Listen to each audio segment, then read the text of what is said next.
parle. Chaque jour, Charles et Carole vous présentent la leçon de l'école du sabbat.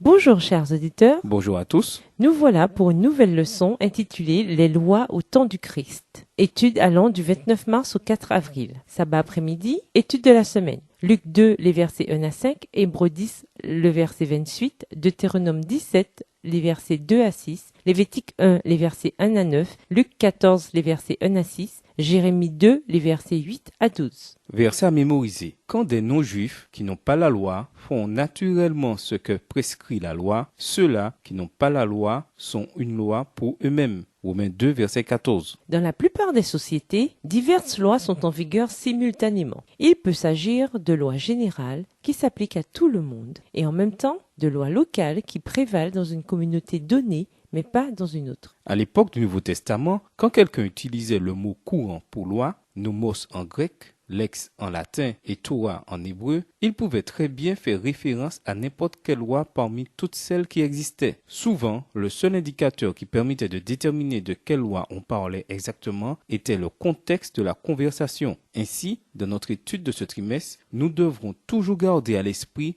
le contexte immédiat afin de comprendre au mieux de quelle loi il est question. Cette semaine, la leçon portera sur les différentes lois en vigueur dans la population à l'époque du Christ et de l'Église primitive. Nous étudierons ces différentes lois, mais uniquement afin d'établir une base de réflexion pour l'étude de la loi, objectif principal de ce trimestre, la loi morale divine, les 10 commandements. Cette semaine, prenez position. Réfléchissez à votre code moral et à votre échelle de valeur. Reconnaissez la sagesse qui émane de la loi de Dieu. Comprenez combien cette loi a un effet sur nous et, par conséquent, sur le monde. Décidez de changer le monde. La loi du Seigneur est parfaite. Elle rend la force de vivre. Somme 19, verset 8. Au revoir et à demain si Dieu veut. Au revoir chers auditeurs et à demain si Dieu veut.